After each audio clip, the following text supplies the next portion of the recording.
Well, welcome everyone to another session of the Beyond Access series. My name is Jose Rios-Lua. I'm the Director of Family Empowerment and Communications here at the Division of Specialized Instruction and Student Support. I'm going to start talking slower because we have interpreters for Spanish, for Mandarin, and ASL, and I don't want Greenie's hands to catch on fire. So this is normally where I would jump into the hosting duties, but tonight I want to bring in my right hand for the Beyond Access series, and your host for this evening will actually be Ori Balayesh, our amazing Family Empowerment Coordinator. So Ori, take it away. Thank you, Jose. I'm honored to be tonight's host. As Jose said, my name is Ori, and I work with Jose on the Beyond Access series with the Division of Specialized Instruction and Student Support. And so we are, of course, very excited to be joined by the Cerebral Palsy Foundation again to continue with the award-winning 4-part series, Just Say Hi, with the Beyond Access series. Tonight's webinar is the part 3 of the series called Power of Language, Words Matter. So we will learn some key concepts and definitions addressing disability and how its language has evolved. Now, before we get started, just a few housekeeping notes as always. As a general reminder, there will be no chat function during tonight's session, but the Q&A function will be on for you to ask questions throughout the presentation, and we can answer any questions during the session as best as we can, but also we do set time aside at the end to answer all your questions then as well. And as always as well, we want to make sure that you are aware that this session will be recorded and posted to our YouTube page the following day. So don't worry if you miss any content throughout today's webinar, as you'll be able to watch it again on our YouTube channel. If you don't follow our YouTube page, what are you doing? Go and follow. We have some great content there related to special education, as well as all our Beyond Access series from previous and obviously to tonight's tomorrow as well. So without any further ado, I want to hand it over to the Cerebral Palsy team, to Rachel and Ashley.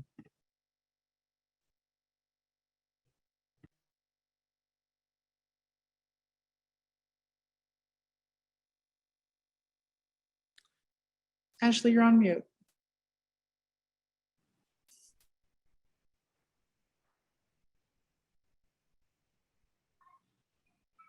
Good evening, everyone. Hope y'all are having a fabulous evening. We're so excited to be here with you to present the 4th part of our Inclusion Matters series on the power of language. So to introduce myself, I'm Ashley Harris Whaley, and I manage engagement and communities at the Cerebral Palsy Foundation. So tonight you will be hearing us, speaking of language and its power, we'll be intentionally varying our language usage between person-first language and identity-first language to respect the differing preferences of the disability community. I'm a white woman. I have long curly brown hair. I'm wearing a navy blue shirt, and I'm sitting in my office. So first up is to introduce y'all to disability activist. This is Cheryl Marie Wade, and this quote from Cheryl really speaks to the fact that disability history and culture isn't really something that we're familiar with, right? It's not something that is taught in schools or is shared widely. And this is something that we discussed in a previous webinar in this series on disability history and laws. So if you haven't had the chance to watch that, I highly recommend going back and giving that one a watch. But a lot of disability history, which isn't often taught, the reason for that being is that a lot of the narrative around disability, around our history, and around the language that we're using to talk about disability and talk to disabled people. So a lot of that narrative has been not driven by disabled people themselves, which has kind of led to it missing the mark a little bit, so to speak. So that's something that we're going to dive into this evening. So if the narrative around language and around disability in general is missing the mark, then who should be leading these conversations around language and disability? exceptionally easy answer, and that is people with disabilities. Conversation should be guided by listening to and learning from the language that people with disabilities use to self-describe and self-identify.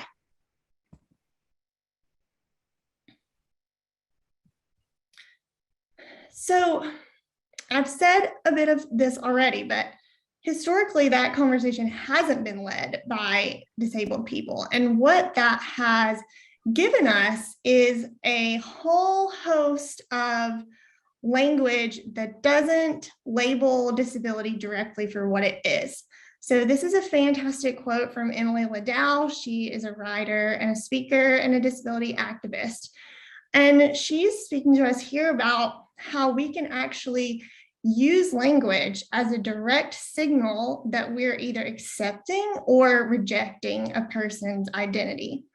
And so much of the language that's used around disability kind of by default rejects disability by calling it something else, by giving it a different name.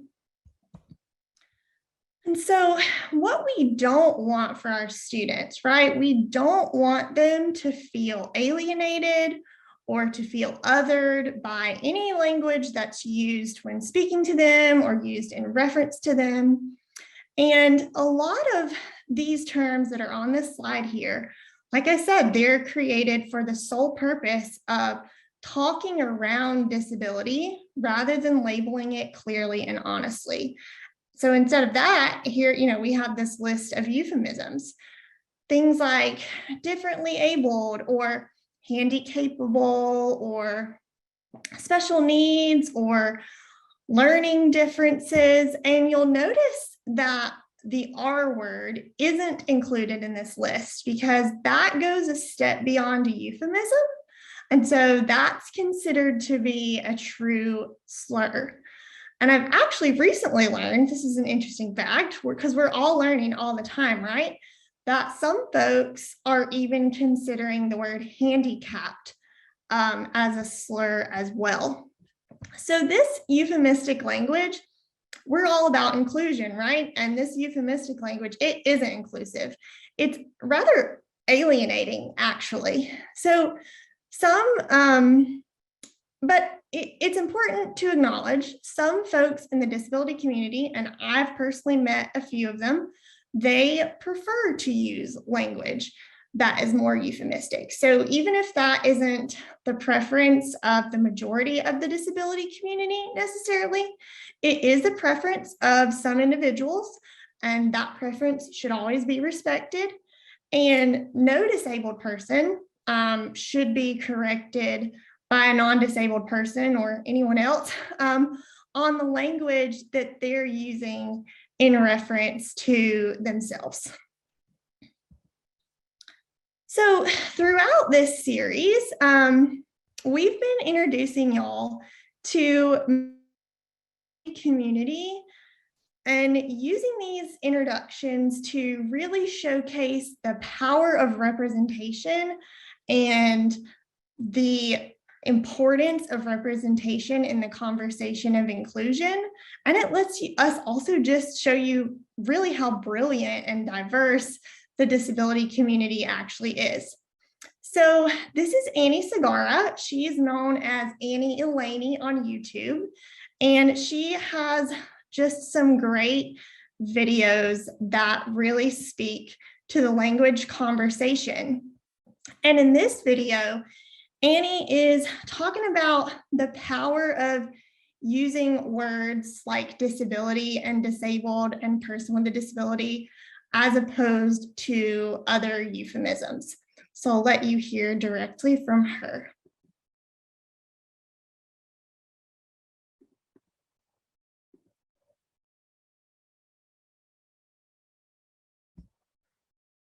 Versus the plethora of words created, that word. All right, so disability is not a bad word, even if society tried to make it into one. Hashtag disabled, not Voldemort. Hashtag say the word disabled. I personally, when being referred to, I cannot stand terms like differently abled. Because specifically differently abled, I feel like it's such a big cop out. Like everyone has different abilities. Everyone is differently abled. Erases the oppression that people within the disability community face. Then stuff like special and handicapped and handy-capable, I do not like any of them, but only recently this year did I learn that handicapped itself is actually considered a slur. I didn't know that. I think the word disability is important. I think it's important to recognize and remember that there is a specific community of people that have historically been oppressed and continue to be oppressed to this day. And I think it's important for that community of people to have the word disability and have the word disabled, and to be able to have disability pride and be proud and be out in the world as disabled. All right, I think.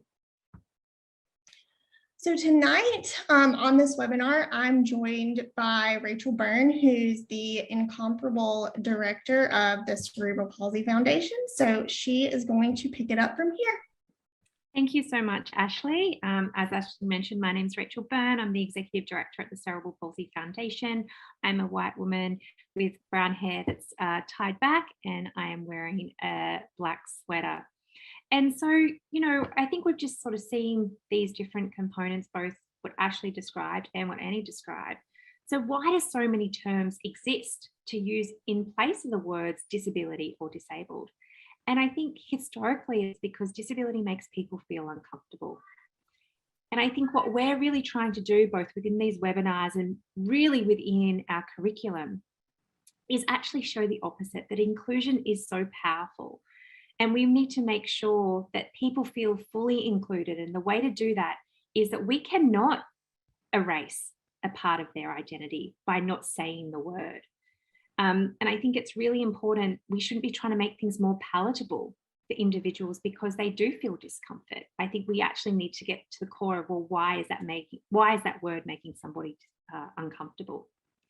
Using the word disability actually connects the disabled population and people to a community and a culture, and it is so important. And as Ashley said, if you get a chance to go back and watch Disability in History and Laws, it is an extraordinary webinar that really shows where history has come from in this country with the disability civil rights movement, and you can really meet some extraordinary people who have participated in that. And I think we really need to make sure that language is protected under law. So it's something that we really need to make sure that we are evolving with, you know, actually paying attention to, and trying to be as precise as possible.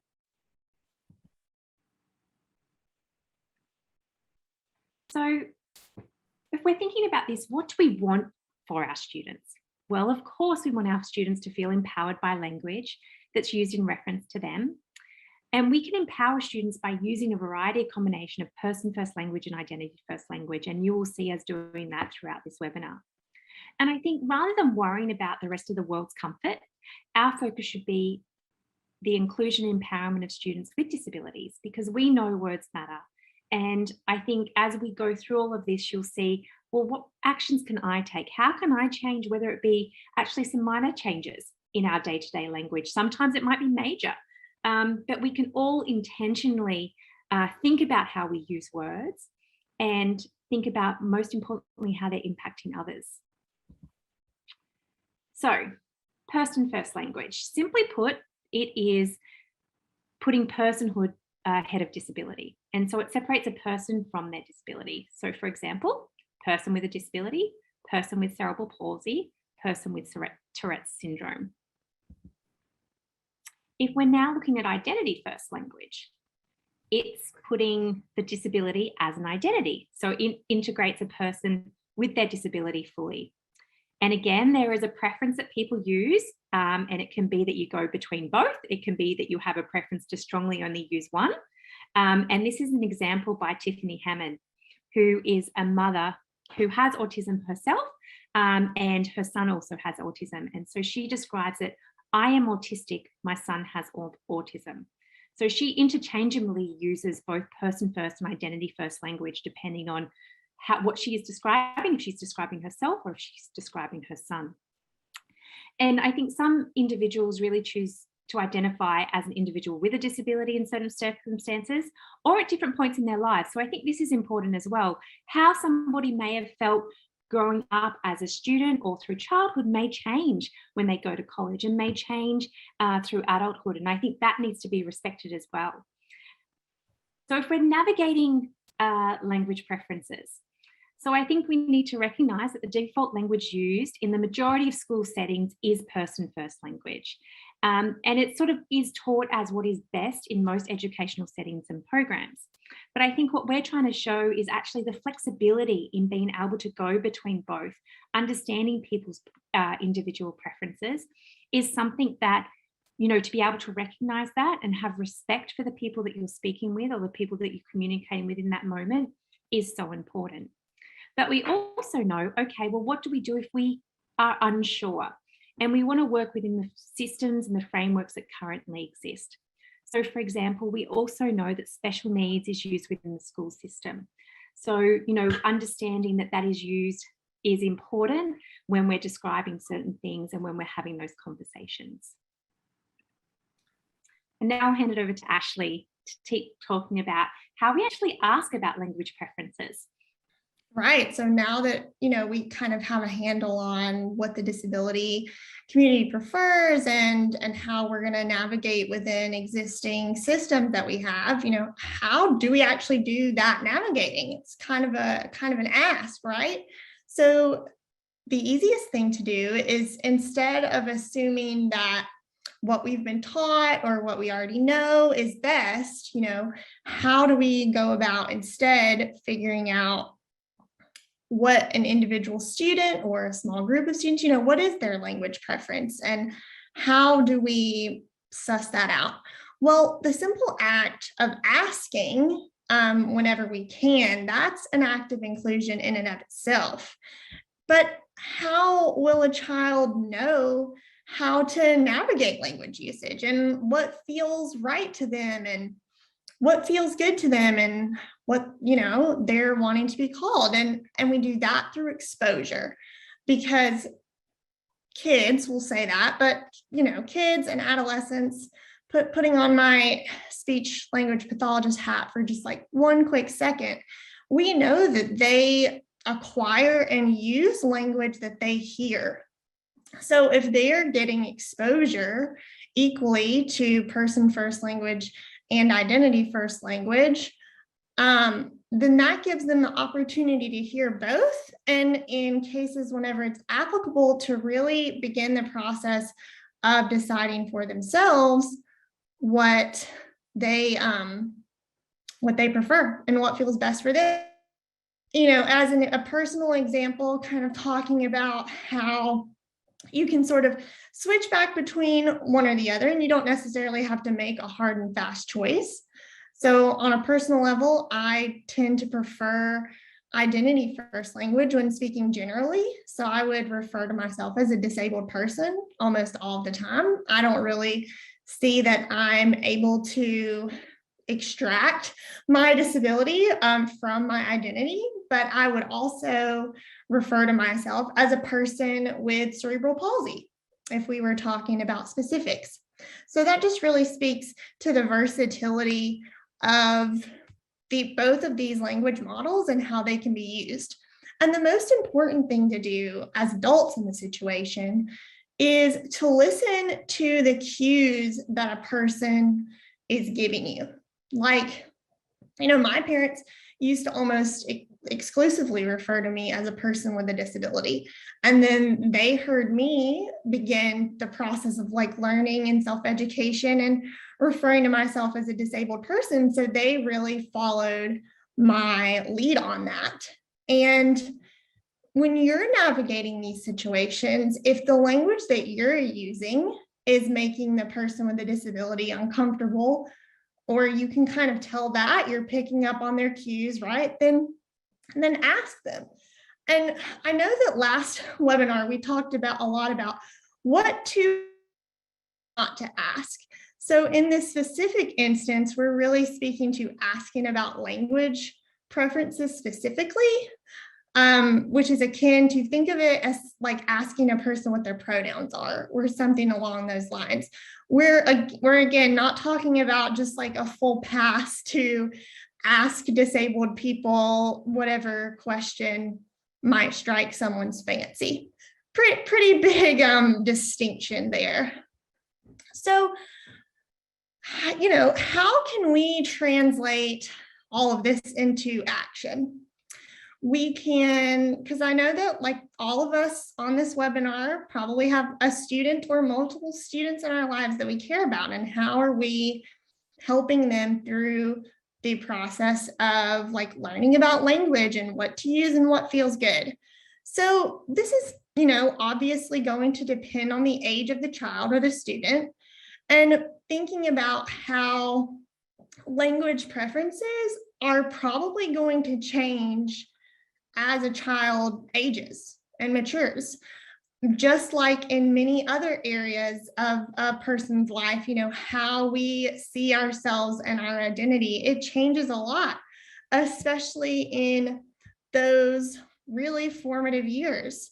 And so we can really listen to the children and the students in our life, and how are they organically communicating? Like, what are they organically saying? Like, of course we're modeling and we've been modeling, but like also what are they saying and what language are they using in reference to themselves? It's all about an evolving process of choice. Like, not to keep coming back to myself, but I really am my own best example 99% of the time. I used to have no problem with euphemistic language. Like, I wouldn't say that I preferred it. I certainly like never enjoyed anyone calling me differently abled or special needs, but I probably wouldn't have like, you know, gave them a talking to about it either. I would have just accepted it and moved on when I was in middle school or maybe even high school. But as I got older, of course, I began to have pretty strong opinions about those topics. And odds are most students are going to follow some kind of trajectory when it comes to the language that they feel comfortable using in reference to themselves. And it's true to say that language evolves, right? And this is any language that we're using, not just language that we're using specifically in reference to disability, but since that is the topic of the hour, it might feel kind of hard, like it's a difficult task to keep up with the constant evolution of this language. Like, terms that might have been okay 30 years ago or 10 years ago or this year, 10 months ago, you know, those might not be like acceptable or preferred terms any longer. And that's okay. You know, as long as we're listening and we're learning and we're open to change, there's always going to be room for a well-intentioned error. And it's okay to give yourself the permission to unlearn and then relearn the use of your language here. So when we think of, we might think of some more like pretty blatant things that we've already spoken about, like maybe the word handicap or the R word. What we might not immediately think about, pervasiveness of really casual, sort of thrown around ableist language. So I'm a disabled person and I work in this space, but still on my online platforms, I often get a good call in from someone in the disability community for accidentally saying something that might be considered ableist. None of us are immune to it, but what we can all do is be more mindful of the language that we're using. And these are some examples. So words like lame or spaz or spastic, crazy, stupid, dumb, phrases like tone deaf or the blind leading the blind. And then this is a very popular one, sort of using the names of specific mental health conditions or other conditions very flippantly, like, oh, I'm OCD or something along those lines. And they're so casual. They're a part of our lexicon and we say them without even thinking about it most of the time. But that doesn't mean that that's okay. And that doesn't mean that they're not hurtful to disabled people. And a lot of them at one time probably felt, one time might have been like this morning, if we're, being perfectly honest with ourselves. But the fact of the matter is that all of them are really quite rooted in ableism and in the stigma surrounding disability and disabled people. And another one I think we should think about is the use of functioning labels. So saying that someone is high functioning or low functioning, those are very commonly used. I know in school settings and healthcare settings, pretty much everywhere. But think about it this way: what other group of human beings has like functioning labels applied to them as a way of like addressing or explaining their competency? None that I can think of. So we really should move away from using those and instead use things that speak more clearly to what we're talking about. So when we're using those labels, what we're trying to say is that someone has either a low support need or a high support need to have their access needs met. And I'm going to let y'all hear from Queen yet again to give us a crash course of sorts on this more casual ableist language.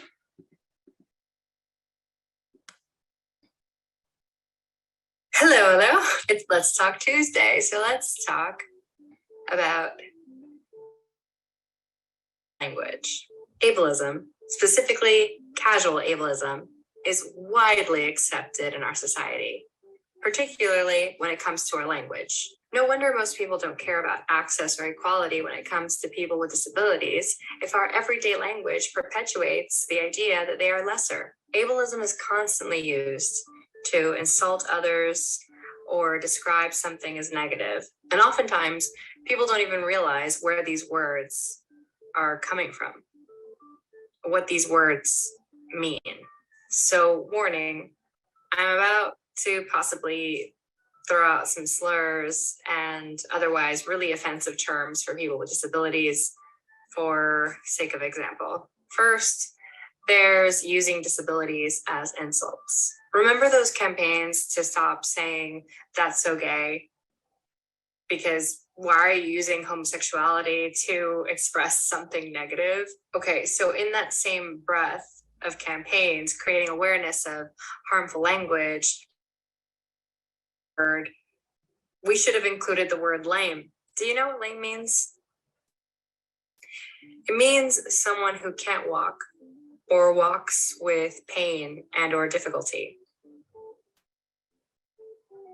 Ding, ding, ding, ding, ding. After learning the word's true definition, go ahead, look it up for yourself. I promise you, that's what the dictionary will say.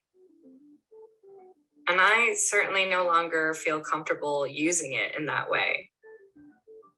It's very clear that people knew what it meant, and they started using it to describe things in a negative way.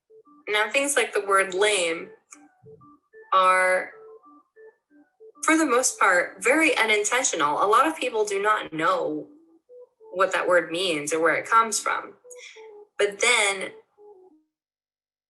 another common thing is how people literally use disability in order to insult or condescend to someone. What are you, blind? Are you deaf? What is wrong with you? Are you mentally ill? You need help. You seriously need help. Nut job.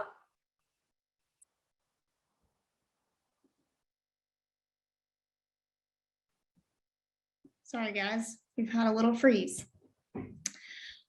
So Annie does a better job of that discussion than most of us could, but we've talked about students' exposure through hearing both identity first language and person first language from folks that are directly in their sphere of influence. But what about exposure to language and different communication modalities through accurate disability representation?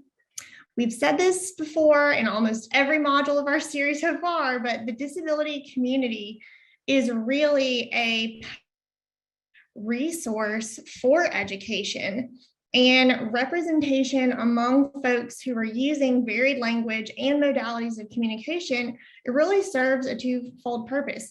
It introduces these forms of communication among the general population, and it also creates opportunity for students with disabilities who may use a different communication modality or a different language or way of communicating to identify and to feel seen and included. So we have been conditioned to perceive verbal communication as the ultimately superior communication modality. And like I said, I'm a speech language pathologist by trade, so I have seen this conditioning up close and personal, both in providers within the healthcare system, but also within parents and families. And the truth is there is no superior communication modality. The superior communication modality is whatever form of communication that allows a student to achieve autonomous, independent communication with ease and in a way that's like actually enjoyable for them, right? That's a big piece of the picture. So that could look like written communication or some version of picture exchange or a low-tech version of an alternative augmentative communication device, sign languages, any of those sorts of things. None of those modalities or options are inferior to one another. It's all about what's most accessible to the individual student. I'm going to turn it back over to Rachel. Thanks, Ashley. And we just love this quote by Troy Kotzer. It's really important for me on stage to show emotion through sign language. And I think any of you watching today will be seeing the demonstration that Greenie is actually giving by putting emotion into the sign language and not just, I suppose, transcribing everything we're saying. It's not just as a simple transcription. There is so much more. It is so three-dimensional and really gives a lot of meaning than speaking dialogue.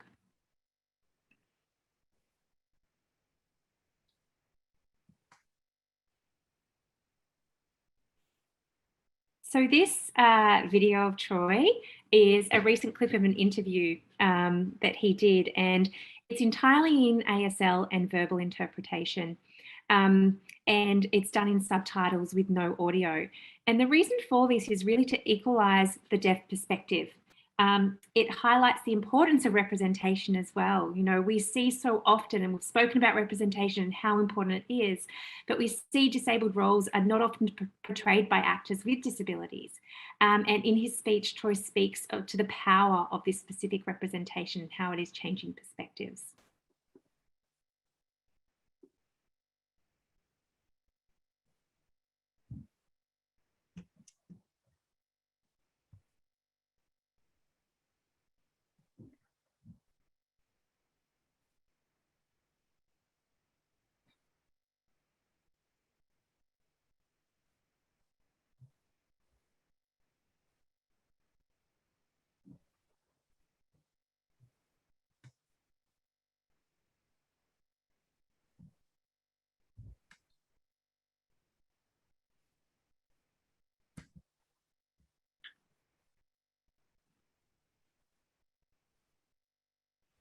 And I think it's really important when we're sort of seeing obviously his message and the importance of representation and all of us actually being able to be brought into the deaf culture and the add-on and the value that it adds to our lives. But one of the other really important things when we're thinking about language and how it can actually impact others is thinking about ending the expectation of toxic positivity. And I think at times we can all obviously be guilty of this, but I think the important thing to remember here is students with disabilities grow up to be disabled adults, and sometimes messages of toxic positivity that begin in childhood and adolescence are continually then reinforced into adulthood. And what that actually starts to breed is internalized ableism, to think I'm not good enough if I'm not achieving this.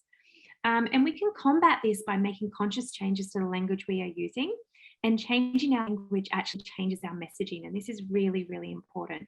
So I'll give some examples now.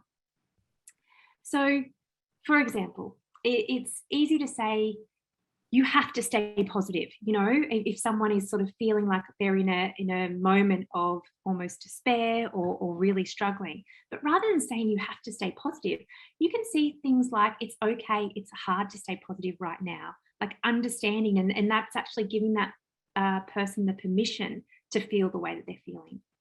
Another one is, it could always be worse. And I think this is something that sometimes naturally we can say without thinking. But maybe instead of saying it could always be worse, we could say things like, I understand that you're going through a hard time. Again, acknowledging the emotions and the feelings that individual is having. The age-old one, never give up.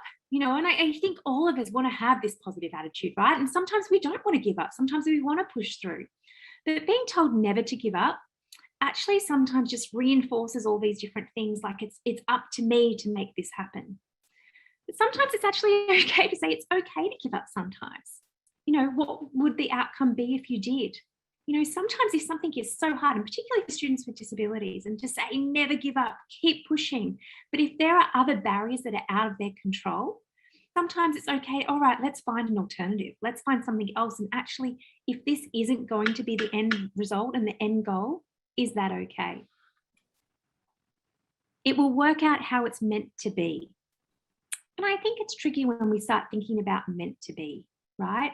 It's one of those things that sometimes we say when, if there's a bad thing that's happened in someone's life, or something didn't quite go their way, you know, we'll say, oh, it's meant to be. But really, I think, again, acknowledging how that person feels. So I understand that you wish things were different. These are all very minor changes actually in our language. Again, sort of saying the same message, but all it is doing is actually acknowledging the person on the receiving end and potentially how they are feeling in that moment. Life isn't always fair. Try saying instead, you're right, it isn't fair. And then the other one, you can do anything. And I think we want to make sure that we're setting expectations on people, absolutely. And within the school environment, we want our students to have expectations, and we want those to be set appropriately. But I think we also need to acknowledge if someone is finding something really hard, or that they can't actually finish something in the way that they thought they might be able to, or that they're finding it difficult, it's okay to say it is perfectly okay if you can't do something. You know, you can respect your limitations as much as you can actually set expectations as well. And I think, you know, if we're thinking about what allyship looks like and how our role can play in this, truthfully, a lot of that conversation in the broader disability circles centres around adults and how adults can be allies, obviously, to the disability community. But in actuality, students can be allies as well. And I think, in fact, they can be very, very powerful allies. And they can give true friendships and genuine connections. And this is crucially important, understanding, you know, how do students create relationships? How do your children create meaningful friendships? And just like adults, allyships with students looks like a genuine effort, and it is at the core of disability inclusion, and really to the core of what we're trying to create when we're thinking about welcoming communities within our school. So understanding around allyship is that it's always ongoing and the development of relationships. So similar to when we think about the learning of language and how it's evolving, and that is always a process of learning, unlearning, relearning, so is allyship. And, I think things that we can think about how it looks within the environment is making sure that the disabled community's voices are raised alongside of and not on behalf of. We've spoken about the power of language, we've spoken about representation today, and it is just so important. We want to make sure we're using language that empowers. So thinking about, how is that person feeling on the receiving end of our communication? And listening and deferring to disabled voices. It is so important.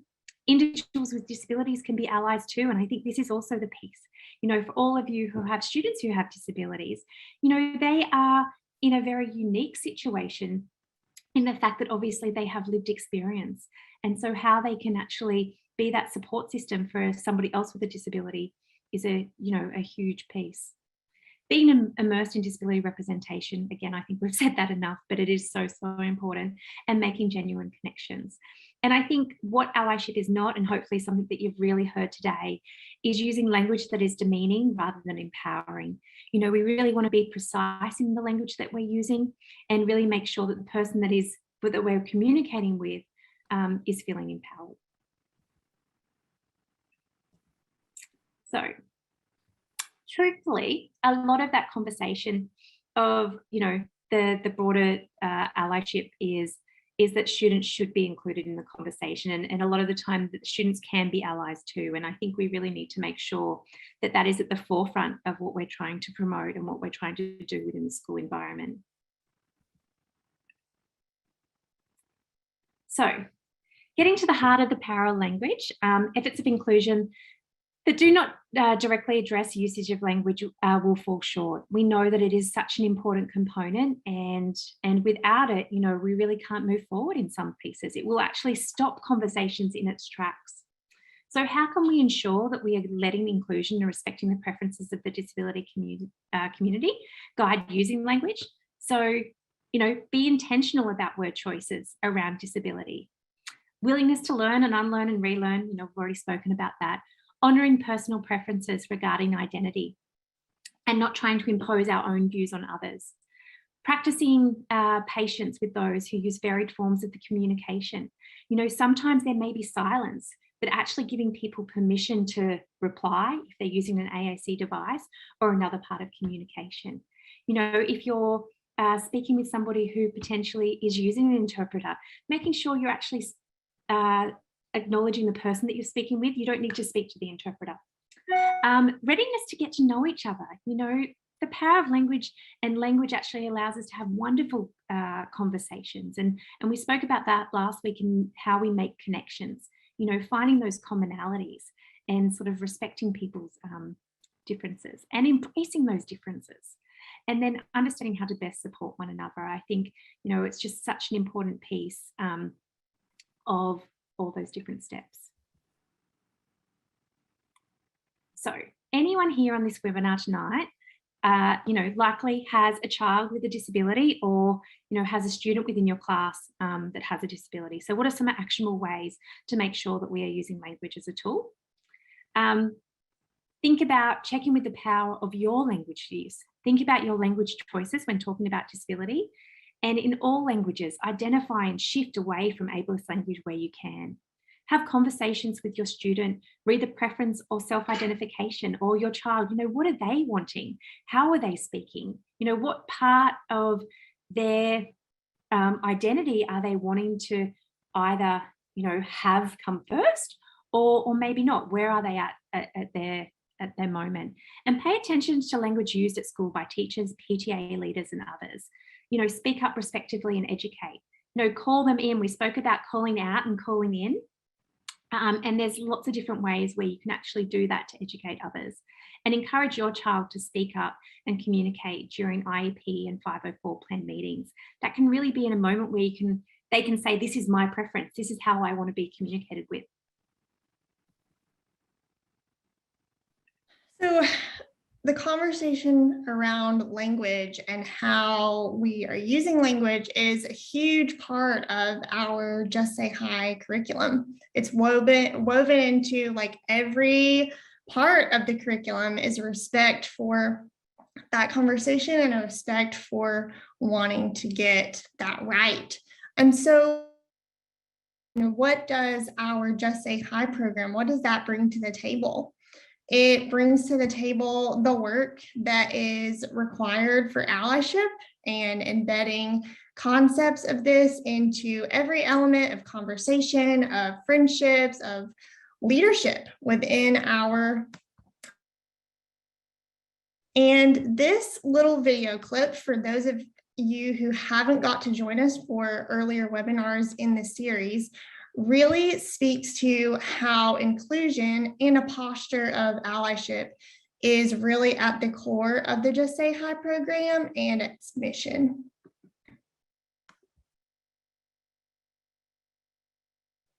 Thank you. There are many of us out there who think that we're doing inclusion right and we don't have to do anything else to be inclusive, but it's important to have a program to help. Inclusion is important. Kids are growing. They don't know what to do with someone that may be different. If somebody's in a wheelchair, they don't know how to talk to them. I wish that people understood about how it feels like to have a disability. The Just Say Hi curriculum has served as an anchor and a scaffold for how we can look critically at our curriculum. And like, as you say hi, there are other things you can talk about, and that really helps to make new friends. If a new kid came into the school, I would say, welcome to the class. What makes a great school is a culture and climate to the building that celebrates diversity and rallies the community around supporting every single child.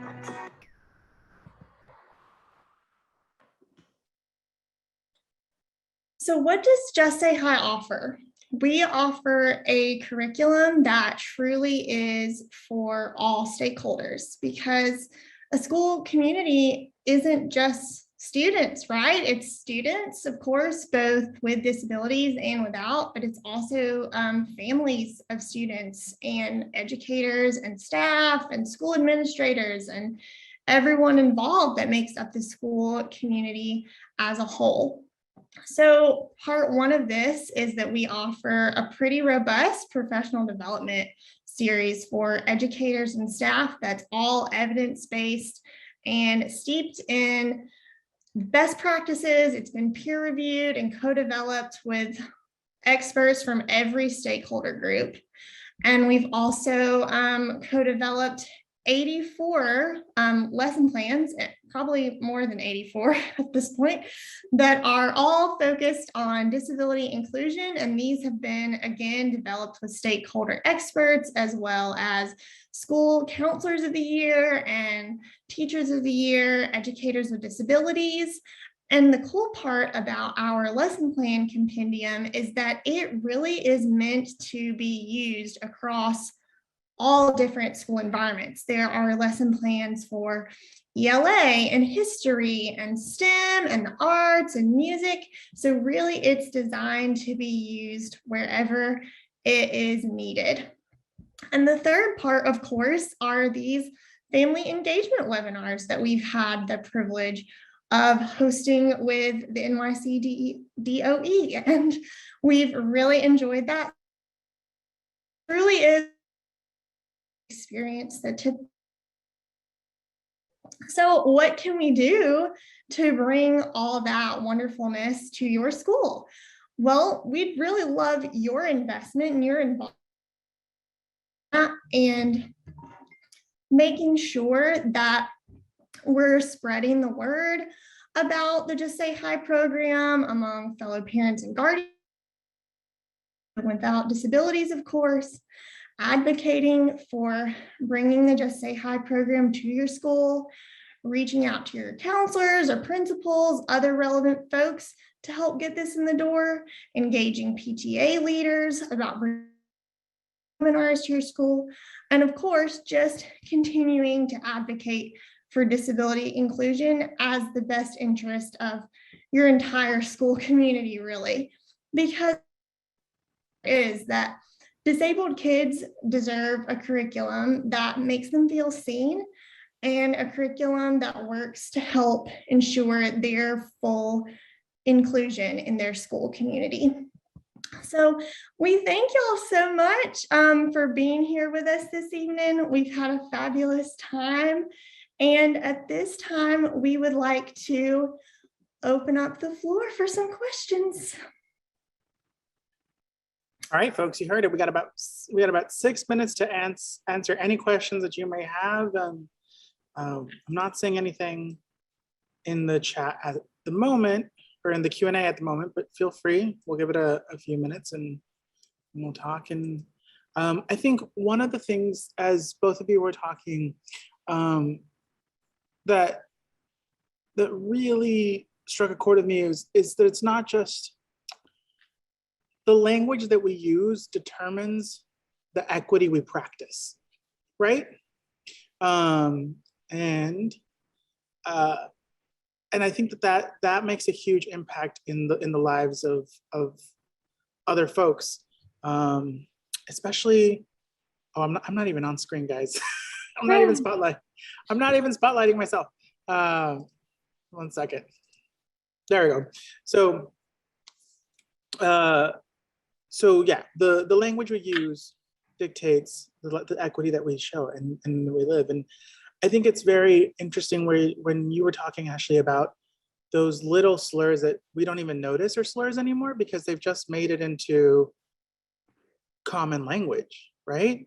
Calling things stupid, dumb, lame. I had a sign that was so I'm a fan of unicorns, and I had a sign that my sister had given me to put on my desk. It said, "Unicorns are lame," and in small print below said no one ever.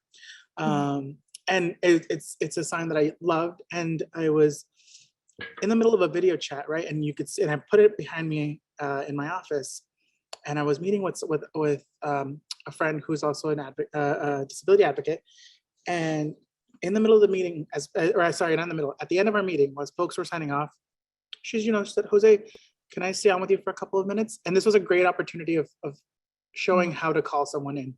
She said, "So I just want to tell you something.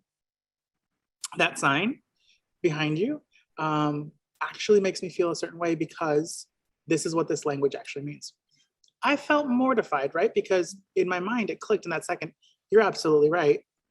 But I never thought of that until someone pointed it out to me. So I think the reason I say all of this is it's why it's important to call people in when you're having conversations, because I truly, honestly have to believe that most people, when they do these, for lack of a better term, microaggressions by using it based in language, most people don't know the hurt that they're causing and would hopefully not want to do it if it called in. I said a lot. Thoughts on there? Yeah, no, I think, Jose, that is just so important because, there's two parts, right? When we're talking about calling in or calling out, obviously, if someone is using a slur, then calling somebody out on that, to say, hang on, stop, this is really inappropriate. You really shouldn't use that word. You shouldn't use that language. But when, I have been absolutely guilty of using the word crazy. You're like, oh, this is just driving me crazy, and those different things. And I think being conscious and understanding to say, all right, am I offending anybody? But also I can just change that word. I can say things like, this is very frustrating to me. Like I can actually take responsibility for my language, still actually convey my message in a really fun and appropriate way, or, have that emotion and do it and actually be more thoughtful. And I think precision is such a strong word here to think about, how are you describing something? By actually using those sort of broader terms, you're not describing it in a very effective way. So the person receiving that message could take it in any way. They could take it as going, okay, is Jose being funny, or is Rachel being funny, or are they angry? Are they upset? It's actually, quite difficult if you're on the receiving end sometimes of communication that's using those words to say, I'm not quite sure of the person's intent. And so I think, when we're thinking about the language that we're using, it's very quite simple and thoughtful to actually think about, well, what other word can I replace it with to convey my message? Absolutely. I wonder if you all have any tips or advice on how do you deal with when you do try to call people in and then the response is, oh, you're being too sensitive, right? Because there are folks who might think like, that's I've been in a situation before when I've tried calling someone and they're like, "You're being too sensitive. You need to give me some freedom, some grace, some flexibility." I can't imagine that's ever happened, Ashley. Oh, no, never. Not ever, not once. So, and personally, like lame is the word that I have been both called in and called out about my usage of, which is a good thing, right? And once was by my dad, actually.